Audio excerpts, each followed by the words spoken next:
Menteri Dalam Negeri Tito Karnavian memerintahkan seluruh kepala daerah untuk segera memeriksa dampak pelemahan nilai tukar rupiah terhadap harga barang jasa dan sektor transportasi di lapangan. Langkah ini diambil guna mengantisipasi gejolak ekonomi real akibat tekanan mata uang dolar Amerika Serikat.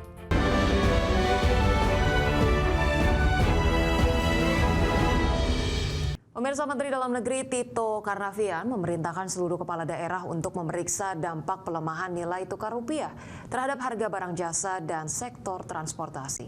Pemantauan langsung ke pasar-pasar juga sangat diperlukan untuk mendeteksi potensi lonjakan harga.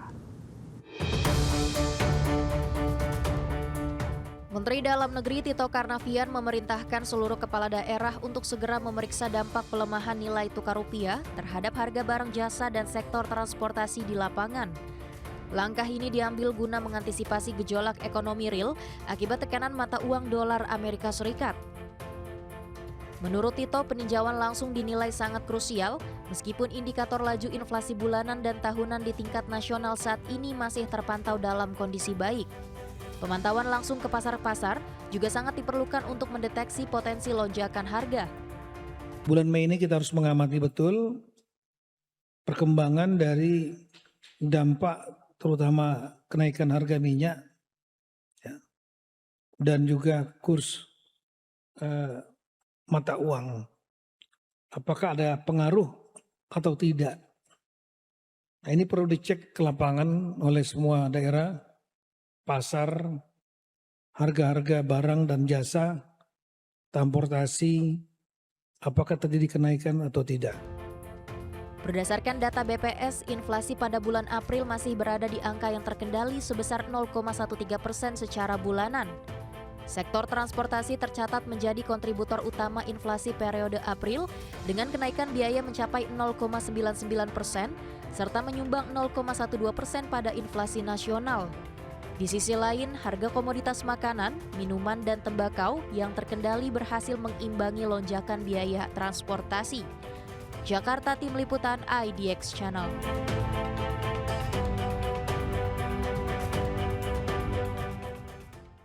Pemirsa, Indonesia dan Belarus menjalin kerjasama bilateral. Ya, di mana Indonesia dan Belarus sepakat memperkuat hubungan ekonomi strategis di bidang perdagangan dan investasi.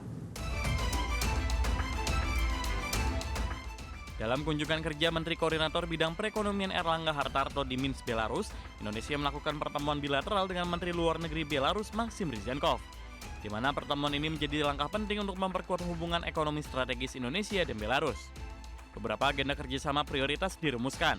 Salah satunya penyusunan roadmap kerjasama Indonesia-Belarus yang akan menjadi salah satu deliverables utama kunjungan kenegaraan Presiden Alexander Lukashenko ke Indonesia mendatang. Dokumen deliverables ini akan menjadi peta jalan yang terukur untuk mendorong kerjasama di bidang perdagangan, investasi, kemanusiaan, dan sosial budaya. Selain itu, Indonesia dan Belarus juga membahas rencana penerbangan langsung Indonesia-Belarus, kerjasama visa, serta pembukaan kedutaan besar Republik Indonesia di Minsk guna memperkuat konektivitas dan hubungan bilateral kedua negara. Pada sektor strategis, Indonesia mendorong kerjasama di bidang kendaraan listrik, semikonduktor, dan pasokan pupuk potas dari Belarus, sejalan dengan upaya Indonesia memperkuat hilirisasi industri dan ketahanan pangan nasional. Sedangkan di bidang perdagangan, kedua negara membahas perkembangan ratifikasi Indonesia Eurasian Economic Union Free Trade Agreement atau IEA-EU-FTA. Dari Jakarta, IDX Channel.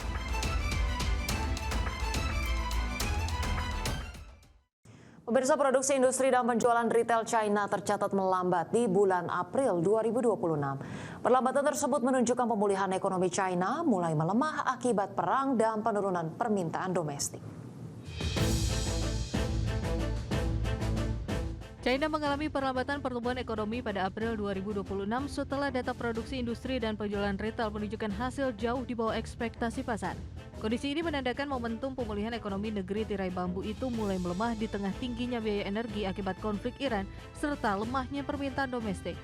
Melansir Reuters, data Biro Statistik Nasional China yang dirilis hari Senin ini menunjukkan produksi industri hanya tumbuh 4,1% secara tahunan pada April 2026. Angka tersebut melambat dibanding pertumbuhan 5,7% pada Maret 2026 dan berada di bawah proyeksi Reuters sebesar 5,9%. Capaian tersebut juga menjadi pertumbuhan produksi industri paling lambat sejak Juli 2023. Sementara itu, penjualan retail yang menjadi indikator utama konsumsi rumah tangga hanya naik 0,2% secara tahunan pada April 2026, di mana angka pertumbuhan ini turun tajam dibanding kenaikan 1,7% pada Maret 2026 dan menjadi yang terlemah sejak Desember 2022. Realisasi tersebut juga jauh di bawah ekspektasi pasar yang memperkirakan kenaikan sekitar 2%. Lemahnya konsumsi rumah tangga masih menjadi tantangan utama ekonomi China. Hal itu ditunjukkan oleh penjualan mobil domestik yang tercatat turun 21,6% pada April 2026 dibanding periode April tahun lalu. Penurunan itu memperpanjang pelemahan penjualan mobil selama 7 bulan berturut-turut, di mana kondisi ini terjadi meski produsen otomotif agresif memperluas pasar ekspor guna menutupi lemahnya permintaan di dalam negeri. Berbagai sumber IDX Channel.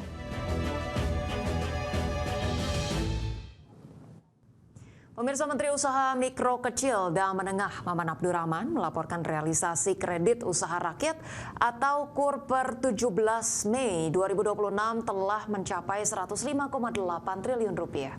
Jumlah tersebut setara dengan 35,8% dari target penyaluran KUR tahun ini sebesar 295 triliun rupiah. Kementerian Usaha Mikro Kecil dan Menengah mencatat hingga 17 Mei 2026, penyaluran kredit usaha rakyat atau KUR telah mencapai 105,8 triliun rupiah. Jumlah tersebut setara dengan 35,8% dari target penyaluran KUR tahun 2026 ini, yakni sebesar 295 triliun rupiah. Menteri UMKM Maman Abdurrahman mengatakan, jumlah debitur penerima KUR tercatat mencapai 1.695.528 debitur. Jumlah tersebut terdiri dari debitur graduasi sebanyak 511.208 debitur dan 1.147.082 debitur baru. Dalam rapat kerjasama dengan Komisi 7 DPR RI, Menteri UMKM Maman Abdurrahman menegaskan, jumlah KUR yang tersalurkan sebesar 105,8 triliun rupiah, tercatat penyaluran ke sektor produksi sebesar 67,2 triliun rupiah, atau sekitar 63,57% dari target penyaluran KUR sektor produksi 2026. Baik kinerja semester 1 tahun anggaran 2026 antara lain, 1. Perluasan akses pembiayaan UMKM dengan realisasi penyaluran KUR sebesar 105,8 triliun, jumlah debitur sebanyak 1.695.528 debitur, dan realisasi penyaluran KUR sektor produktif sebesar 67,2 triliun. Lebih lanjut, Menteri Maman menambahkan sebanyak 15,6 juta UMKM telah mempunyai nomor induk berusaha atau NIB. Kemudian sebanyak 3,7 UMKM telah mengantongi sertifikasi halal dan 628.000 UMKM telah memiliki izin sertifikat produksi pangan industri rumah tangga. Dari Jakarta, IDX Channel.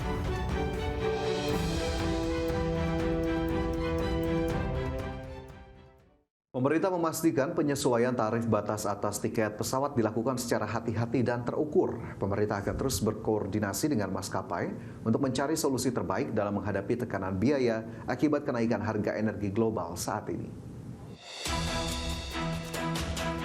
Pemerintah memastikan penyesuaian tarif batas atas tiket pesawat dilakukan secara hati-hati dan terukur, serta mempertimbangkan kondisi masyarakat dan dampak kenaikan harga energi global akibat konflik di Timur Tengah. Langkah ini diambil sebagai respon terhadap dinamika geopolitik yang memengaruhi biaya operasional sektor penerbangan nasional. Menurut Menteri Koordinator Bidang Infrastruktur dan Pembangunan Kewilayahan Agus Harimurti Yudhoyono, konflik dan ketegangan di kawasan Timur Tengah menyebabkan harga energi dunia naik secara signifikan. Hal ini berdampak langsung terhadap biaya operasional maskapai penerbangan di Indonesia. Meski demikian, AHY menegaskan penyesuaian tarif penerbangan bukan keputusan yang mudah. Pemerintah harus menyeimbangkan antara keberlangsungan industri dan kemampuan ekonomi masyarakat. Tentunya negara-negara di dunia termasuk Indonesia harus melakukan langkah-langkah yang tidak mudah, tapi penyesuaian, dan memang ini akan berdampak pada masyarakat, tetapi ini yang memang harus diambil karena semakin meningkatnya harga energi dunia termasuk untuk sektor penerbangan. Saya rasa itu yang memang harus kita sampaikan. Pemerintah memastikan terus berkoordinasi dengan maskapai untuk mencari solusi terbaik dalam menghadapi tekanan biaya akibat kenaikan harga energi global saat ini. Pemerintah berharap situasi geopolitik di kawasan Timur Tengah segera membaik sehingga tekanan terhadap pasar energi dan sektor penerbangan dapat berangsur menurun. Jakarta, Tim Liputan IDX Channel.